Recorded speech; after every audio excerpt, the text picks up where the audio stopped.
사람들은, 자, 봐봐요. 여러분, 겉으로 보면 사람들이 다 괜찮아 보이죠.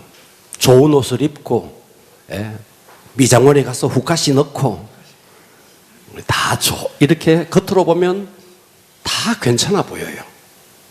그런데 그 속에는 어떤 결핍, 어떤 남들에게 하지 못하는 마음속의 슬픔, 고통, 그 누구에게나 있습니다. 이것이 우리는 사람들을 만나서 계속 위장합니다. 괜찮은 척.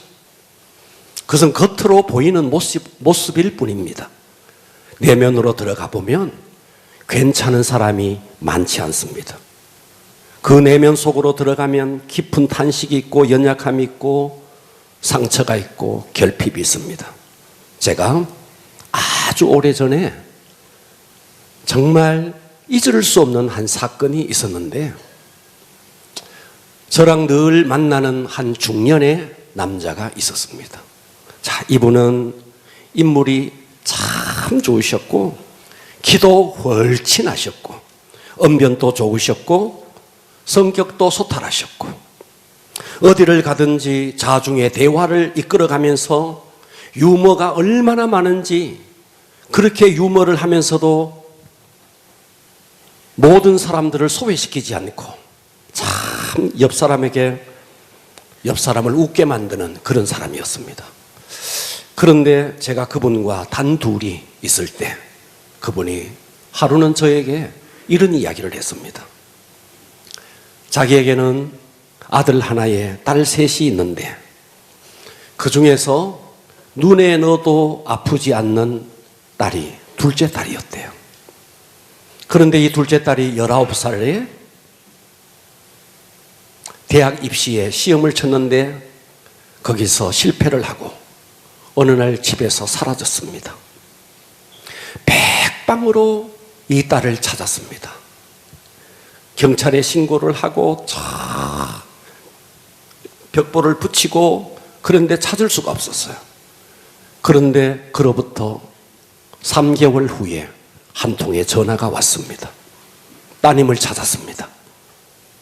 그래서 그 전화를 받고 황급히 차를 몰고 갔는데 저 강원도 명주군 어느 깊은 산 속에서 딸아이가 발견이 됐는데, 비가 내리고 눈이 내리고 그 산 속에서 이 딸아이가 사체가 되었어. 이미 몸이 부패되었어. 그 아이가 이미 죽어 있는 모습을 경찰이 발견하고 전화를 했습니다. 그날 이분이 자기 딸을 차에 싣고 그 강원도에서 서울에까지 오면서 얼마나 많이 울었는지, 그날 그분이 저 앞에서 울기 시작하는데 저는 한 중년의 남자의 눈에서 그렇게 많은 눈물이 흐르는 걸 처음 봤어요. 함께 끌어안고 울기 시작했습니다. 자, 여러분이 지금까지 살아온 삶의 궤적들을 쭉 한번 돌아보십시오. 여러분의 삶은 정말 안녕한지, 여러분의 삶은 고통이 없는지, 자, 여러분의 인생이라는 배에 여러분이 선장이 되어서 여러분의 인생의 배를 지금까지 항해하면서 살아왔습니다. 여러분은 여러분의 인생의 배에서 선장 노릇을 했는데 과연 여러분들은 선장 노릇을 할 만하던가요? 내가 내 인생이니까 내가 계획하고 내가 내 인생을 일구어 가는데 여러분은 여러분의 인생이 여러분의 뜻대로 되던가요? 자, 보십시오. 우리가 태어났어요. 태어남도 내 뜻이 아니었어요. 나는 남자로 태어나고 싶어서, 나는 여자로 태어나고 싶어서 태어난 게 아니에요. 내 의지와 전혀 상관없이 나는 남자로, 나는 여자로 태어났습니다. 전 세계 거의 250개가 되는 국가 가운데서 정말 좋은 나라들 많은데 나는 대한민국이 너무 좋아서 나는 대한민국에 태어나야지 하면서 여러분들이 국적을 선택했습니까? 아니지 않습니까? 태어나 보니까 대한민국이에요. 그러니까 여러분 지금까지 살아오면서 사실은 내가 내 인생을 드라이브하면서 내가 내 인생을 선택한 것처럼 보이지만 살고 지금까지 보면 불가항력적인 것이 너무 많았습니다. 싫다고 거부할 수 없었고 내가 이것을 선택하고 싶다고 되어진 것도 아닙니다. 자, 이런 것들은 일단 차치해 두고라도 우리가 살아오면서 생존 경쟁 속에서 치열한 입시를 통해서 내가 선택한 대학, 그리고 치열한 입사시험을 통해서 내가 들어간 회사, 그리고 여러분들이 하는 사업들 보십시오. 여러분들은 여러분들의 직장, 여러분들의 학교, 여러분들의 사업이 여러분들이 계획했고 여러분들이 일구어 가는데 여러분들은 여러분 마음대로 되든가요? 내가 태어남부터 내 의지대로 되지 않았고 살아가는 모든 순간들이 내 의지대로 되지 않았듯이 마지막 순간 내 죽음조차도 내가 정할 수 없습니다. 그러니까 무슨 말이에요? 인생의 주인이 나인 것처럼 보이지만 사실은 내 인생의 주인이 내가 아니었어요. 주인도 아닌 사람이 주인인 척했고 선장도 아닌 사람이 선장인 척하면서 사니까 우리 인생이 너무 피곤했던 겁니다. 한 아이가 태어났습니다. 그 아이는 엄마의 도움 없이, 부모의 도움 없이는 절대로 살 수 없습니다. 엄마가 먹여주고 입혀주고 엄마가 씻겨주고 그래서 그 아이가 사는 겁니다. 부모의 도움 없이 이 자리에 있을 수 있는 사람이 누가 있습니까? 우리 인생은 이 땅에 태어나서 사람들을 통해서, 부모를 통해서, 또 스승을 통해서, 친구들을 통해서 지금 여기에 있습니다. 그런데 우리는 그것도 모르고 내가 잘나서 여기 있는 줄 생각하죠. 자, 여러분, 여러분의 인생의 최고의 문제, 태어남의 문제, 그리고 여러분의 인생의 최고의 문제는 태어났으면 끝나는 날이 있습니다. 죽음의 문제. 자, 태어남과 죽음의 문제는 내가 어찌할 수 없는 부분이에요. 이 부분은 절대자의 도움이 필요합니다. 아멘. 할렐루야. 아멘. 그래서 제가 오늘 여러분들에게 죽음과 영생 한번 따라서 합시다. 이렇게 한번 소리 한번 내볼까요? 이렇게 죽음과 영생의 문제를 돌파하라. 자, 이 시간 죽음의 문제. 첫 번째는 제가 여러분들에게 이 죽음의 문제를 한번 이야기해 볼 건데, 자, 따라서 합니다. 죽음의 문제를 돌파하라. 목사님, 이 5월 실록이 춤을 추는 이 좋은 날에 불러놓고 뭐 하는 겁니까? 듣기 싫어하는 혐오스러운 죽음에 대한 이야기를 하다니요. 자, 여러분 인생을 살면서 이 부분이 돌파되어야 됩니다. 죽음의 문제가 돌파되어야 합니다. 자, 여러분, 죽음이 두렵죠? 사람들은 다 죽음을 두려워합니다. 왜 죽음이 두려울까요? 죽음 이후를 모르기 때문에 죽음이 두려운 겁니다. 자, 제가 여러분들에게 아마 우리 성도들을 통해서 여러분들에게 선물을 드릴 건데요. 제가 쓴 책입니다. 죽음으로부터의 자유라는 책인데요. 자, 이 책 속에 나오는 이야기를 여러분들에게 해드리겠습니다. 프랑스가 자랑하는 샤르트르라는 철학자가 있었습니다. 20세기를 대표하는 최고의 지성인입니다. 이 사람은 무신론자입니다. 하나님을 믿는 자가 아닙니다.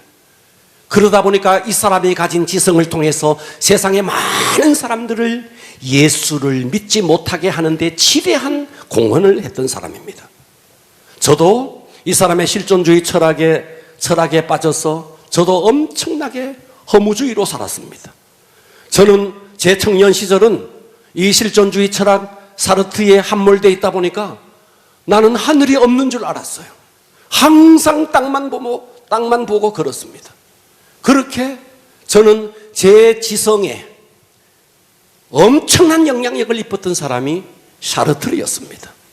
그가 왕성하게 활동하던 시기였던 1945년부터 1970년대 말까지 프랑스의 지성인들 그리고 정치계에 이 사람은 큰 영향을 입었습니다. 철학, 소설, 연극, 영화, 시나리오, 문학 비평, 정치 비평, 다양한 책들을 집필했습니다. 사르트는 살아있는 동안에 세계에 정말 지대한 발자취를 남겼던 사람, 세계 많은 청년들이 그의 책을 옆에 끼고 인생을 논하기를 기뻐했습니다. 평소 사르트르는 항상 내 인생은 자유다, 내 인생은 자유롭다, 그리고 내 인생의 가장 마지막에 있는 나는 죽음에서 나는 자유한 사람이다. 그래서 이야, 저 사람은 정말 죽음에서 자유한 사람인가 보다. 사람들은 다 그를 그렇게 생각했습니다. 그런데 샤르트르가 1980년 3월 폐수종이 뭐냐면 폐에 속에 폐가 있는데 폐에 물이 고인 상태, 폐 속에 체액이 쌓여서 호흡이 곤란한 상태. 이 사람이 폐수종에 걸려서 브루시에 병원에 입원합니다. 그런데 한 달 동안 그 브루시에 병원에서 입원했는데 발악을 했습니다. 이 사람을 위로하기 위해서 많은 지인들이 찾아왔습니다. 이 사르트르는 체면을 내려놓고 찾아오는 사람들에게 괴성을 지르면서 살려달라고, 나는 살고 싶다고, 나는 죽기 싫다고, 죽음에 대한 공포, 죽음에 대한 두려움 때문에 자기는 아내에게조차 내 병이 뭐지? 병명조차 묻지 않았습니다. 결국 그는 1980년 4월 15일 입원한 지 딱 한 달 만에 사르트르는 세상을 떠났습니다.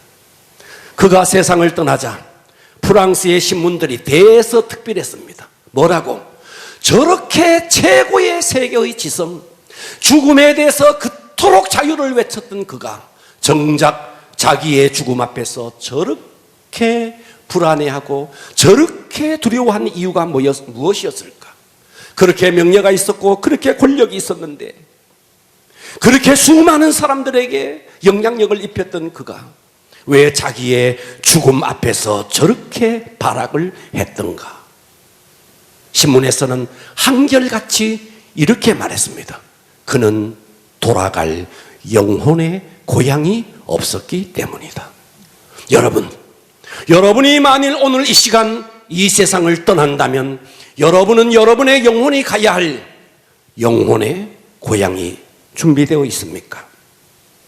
중국의 진시황이 늙지 않으려고, 오래 살려고 중국의 중국 전역의 약초꾼을 풀어서 불로초, 늙지 않는 약초를 구했습니다.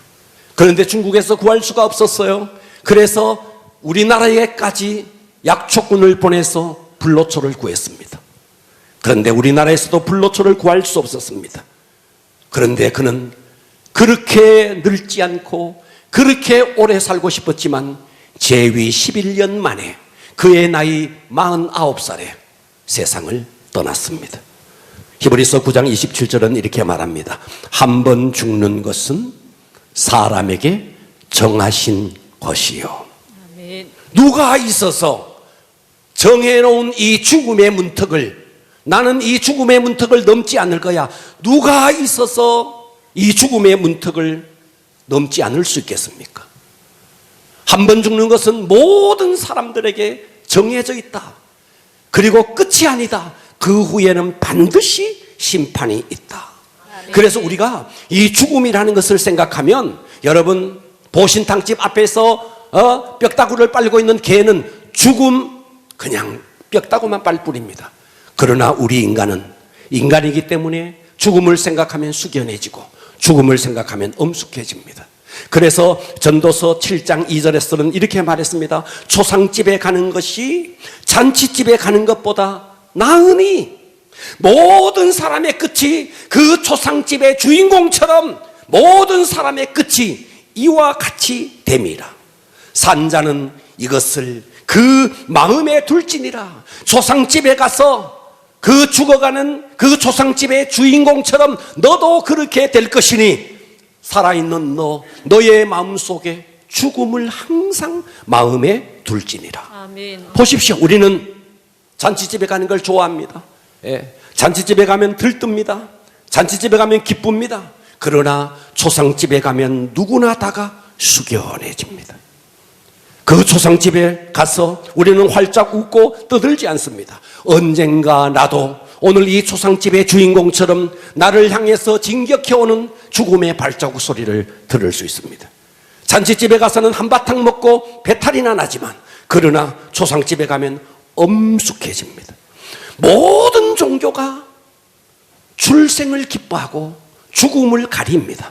그러나 기독교만큼은 출생뿐만 아니라 죽음, 그리고 죽음 이후의 세계까지 성경은 명확하게 말하고 있습니다. 아멘. 로마서 5장 12절은 이렇게 말합니다. 그러므로, 잘 보십시오. 그러므로 한 사람으로 말미암아 죄가 세상에 들어오고 죄로 말미암아 사망이 들어왔으니 이와 같이 모든 사람이 죄를 지었으므로 사망이 모든 사람에게 이르렀느니라.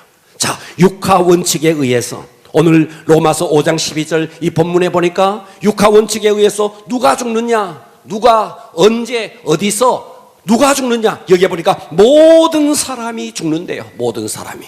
그러면 언제 죽느냐? 내가 언제 죽는지는 이 세상에 아는 사람이 아무도 없습니다. 어떻게 죽느냐, 병들어서 죽느냐, 사고로 죽느냐, 그렇게 죽지만 내가 어떻게 죽는지에 대해서는 아무도 모릅니다. 어디에서 죽느냐, 나는 가족들이 지켜보는 가운데서 죽고 싶지만 내가 어디에서 죽을지조차도 우리는 알 수 없습니다. 그런데 오늘 이 본문 속에 로마서 5장 12절 다시 한번 봅니다. 여기에 보니까 그러므로 한 사람으로 말미암아 죄가 세상에 들어오고 죄로 말미암아 사망이 왔다. 그러니까 죽음이 왔는데, 사망이 왔는데 무엇 때문에 사망이 왔느냐? 성경은 명확하게 말합니다. 그게 무엇이냐? 죄 때문이라는 거예요. 아멘. 죄 때문에 사망이 왔다는 거예요. 그래서 로마서 6장 23절은 이렇게 말합니다. 죄의 삭시, 죄의 값이 있다. 우리가 살아가면서 지은 죄의 값이 있다. 그 죄의 값이 뭐냐? 사망이다. 그런데 하나님의 은사는 그리스도 예수 우리 주 안에 있는 영생이다. 죄가 들어온 이후, 만일 여러분들이 태어나서 지금까지 나는 단 한 번도 죄 진 적이 없다면 여러분은 안 죽을 수 있습니다. 그러나 이 땅에 그 어떤 사람도 죄에서 자유한 사람이 단 한 명도 없습니다. 아멘. 그렇기 때문에 그 죄의 결과로 우리는 죽게 되는 것입니다. 그러니까 우리는 어디에서 죽는지, 또 그리고 어떻게 죽는지 우리는 알 수 없습니다. 그러나 성경은 분명하게 왜 죽는지, 왜 우리가 죽어야 되는지, 죽는 이유에 대해서 명확하게 말했으니 바로 그것이 죄 때문이다 하는 겁니다. 아멘. 제가 아는 한 목사님 가운데 과거에 병원에서 호스피스 병동에서 사역했던 목사님이 계시는데, 이 목사님은 암에 걸려서 호스피스 병동에 있는 그분들을 케어하고 하나님의 말씀을 전했던 분이었습니다. 자, 이 호스피스 병동에 한 독거 노인이 들어왔습니다. 이 독거 노인은 국가에서 주는 노인연금과 그리고 그동안 폐지를 주우면서 자기의 생활을 해왔던 할머니였습니다. 말기 암에 걸려서 호스피스 병원에 입원을 했습니다. 그런데 이 할머니에게는 특이한 습관이 하나가 있었습니다. 아침을 먹고 그리고는 침대 밑에 숨겨놓았던 통장을 꺼내서 혼자서 막 웃는 거예요. 그리고는 서랍에도 넣지 않고 또다시 자기가 누운 침대 밑에 넣는 거예요. 그리고 침대에 누워있다가 점심때가 되면 점심을 먹고 또다시 침대 밑에 있는 통장을 꺼내서 막 통장을 보면서 자기가 말기 암에 걸렸는지도 까마득히 잊어버리고 통장에 있는 돈의 금액이 얼마인지는 모르겠지만 그것을 보고 그렇게 행복해하는 거예요. 저녁을 먹고 또다시 통장을 꺼내서 칼칼칼칼 웃으면서 자기가 암 환자인지도 까마득히 잊고 그렇게 행복해하는 거예요.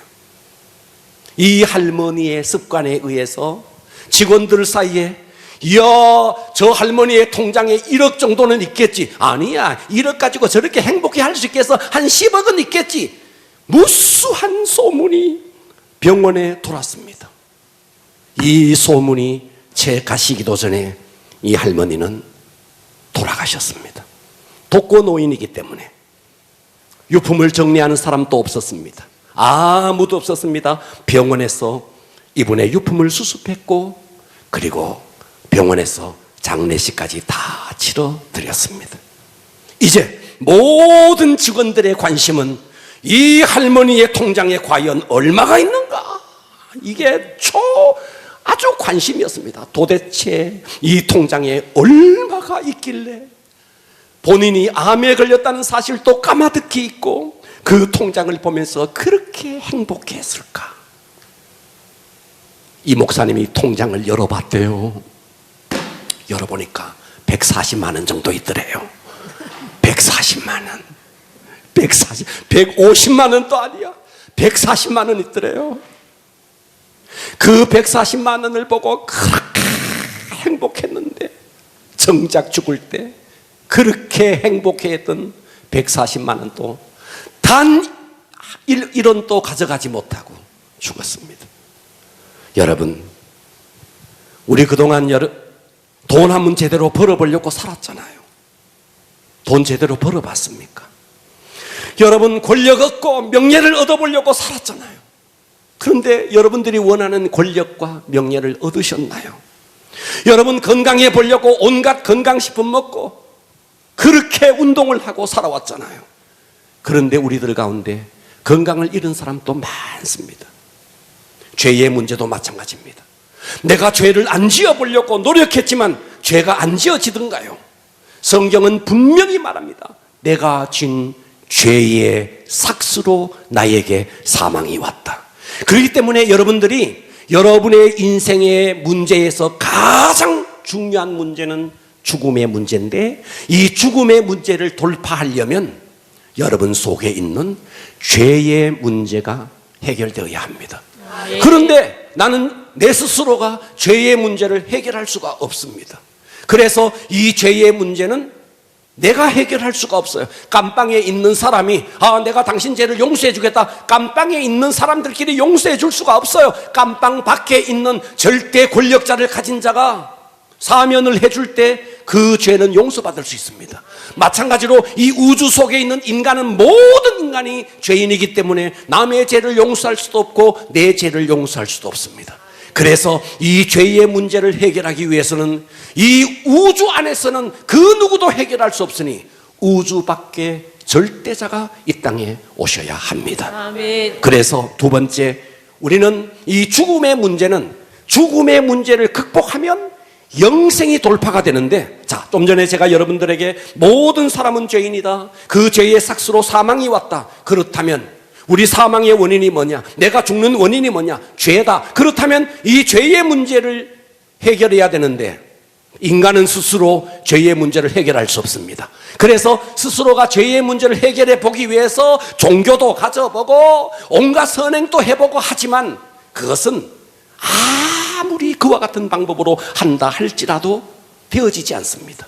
그래서 죄의 문제는 죄 없으신 우주 안에뿐이 아닌 우주 밖에 계신 하나님의 아들 독생자 예수 그리스도께서 이 땅에 오셔서 우리의 죄값으로 그분이 죄의 값을 다 지불하시고 우리가 예수 안으로 들어갈 때 우리의 죄는 해결되는 겁니다. 아멘. 요한복음 3장 16절은 이렇게 말합니다. 하나님이 세상을 이처럼 사랑하사 독생자를 주셨으니 이는 그 독생자 예수 그리스도를 믿는 자마다 멸망하지 않고 영생을 얻게 하려 하심이라. 그러니까 예수님을 믿는 자는 멸망하지 않는다. 그리고 영생을 얻는다. 여기서 영생은 이 육체를 가진 상태에서 오래오래 영원토록 산다는 뜻이 아닙니다. 그래서 사람은 죽음이 두 가지의 죽음이 있습니다. 첫 번째 죽음은 육체 속에 있는 나의 본존재인 영혼, 이 영혼과 육체가 분리되는 상태. 그래서 육체는 흙에서 왔으니 흙으로 돌아가는, 이것이 첫 번째 죽음입니다. 그러면 첫 번째 죽음만 있느냐? 두 번째 죽음이 있습니다. 두 번째 죽음은 육체에서 벗어난 나의 본존재인 영혼, 이 영혼이 하나님 앞에서 심판을 받고 영원한 형벌의 처소에 격리되었어서, 다시 말해서 두 번째 죽음은 없어지거나 사라지는 것이 아니라 영원한 형벌의 처소, 성경은 그것을 불못이다, 또 다른 말로 지옥이라고 표현합니다. 없어지거나 사라지는 것이 아닙니다. 영원한 형벌의 처소에 격리되어서 영원토록 고통당하는 이 지옥의 형벌이 두 번째 사망입니다. 계시록 20장 14절은 이렇게 말했습니다. 사망과 음부도 불못에 던져진다. 이 땅의 모든 자들이 음부로 던져진다. 이것이 둘째 사망, 곧 불못, 곧 지옥이다. 누구든지 15절 누구든지 생명책에 기록되지 못한 자는 이 불못, 이 지옥, 둘째 사망, 없어지거나 사라지는 것이 아니라 형벌받는 영원히 격리되는 그곳 불못에 던져진다. 그러니까 생명책에 기록되지 않는 자는 불못에 던져지니 바로 이것이 둘째 사망입니다. 그렇다면 오늘 우리는 생명책에 기록되어야 되겠는데 어떻게 해야 생명책에 기록될 수 있을까요? 요한복음 20장 31절은 이렇게 말합니다. 오직 이것을 기록하면 너희로 예수께서 하나님의 아들 그리스도이심을 믿게 하리 하심이라. 또 너희로 믿고 그 독생자 예수 그리스도께서 너의 죄를 위해서 십자가에서 너의 죄값을 다 갚아주셨다. 이 사실을 믿고 그 예수의 이름을 힘입을 때 생명을 얻게 된다. 그래서 생명을 얻은 자가 이름이 기록되니 바로 그것이 생명책에 기록되는 겁니다. 아멘. 자, 우리가 교회 다니는 것은요, 마음 좀 편하자고, 여러분 교회 다니는 것은 하는 일 좀 잘 때 자고, 교회 다니는 사람은 착하게 살더라, 교회 다녀서 좀 착하게 살려고. 여러분, 우리가 예수 믿는 것은 그런 차원이 아닙니다. 그런 것들은 세상 종교도 다 줄 수 있습니다. 불교도 줄 수 있고 유교도 줄 수 있고 다 줄 수 있습니다. 그러나 기독교는 그 정도의 수준이 아닙니다. 무엇을 주려고 하는데? 죽음의 문제를 해결하고 죽음 이후의 영생의 문제. 할렐루야. 아멘. 그래서 이 죽음의 문제를 해결하는 길이 죄의 문제다. 이 죄의 문제는 절대로 이 우주 속에 있는 자는 해결할 수 없다. 절대자가 오셔야 된다. 그분이 육신을 입고 이 땅에 오셔서 우리 대신 죄값을 다 치러주셨다. 이 사실을 믿는 자에게 생명을 주시고 그런 자가 하늘 생명책에 이름이 기록되는 것입니다. 아멘. 그러니까 우리가, 여러분이 정말 예수를 믿으면 세상에서 다소간에 어렵게 살고 때로 우리가 실패하고 때로 우리가 얻지 못했다 할지라도 예수를 얻으면 모든 것을 얻는 것이 되고, 아멘. 여러분들이 세상의 모든 것을 다 얻어도 예수를 잃어버리면 마지막 인생의 끝은 모든 것을 잃어버리게 되는 것입니다. 아멘. 그만큼 예수를 믿는 것은 그저 교회 다니면서 마음 편하자, 교회 다니면서 문제가 해결되자, 교회 다니면서 우리 자식이 좀 잘 된다, 그런 수준의 기독교가 아닌 것입니다. 아멘. 제가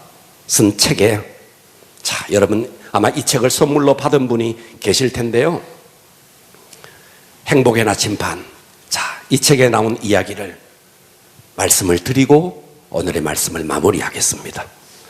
자, 이 행복의 나침반이라는 책에 없으신 분은 선물로 드리겠습니다. 이 책에 11번째 이야기, 인생의 3명의 친구. 여러분의 인생에 3명의 친구가 있습니다. 3명의 친구.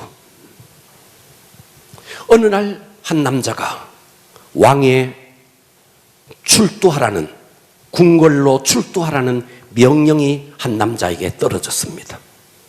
자, 이 남자는 왕의 출두 명령을 받고 자기의 행위가 부정하게 살았기 때문에 몹시 두려웠습니다.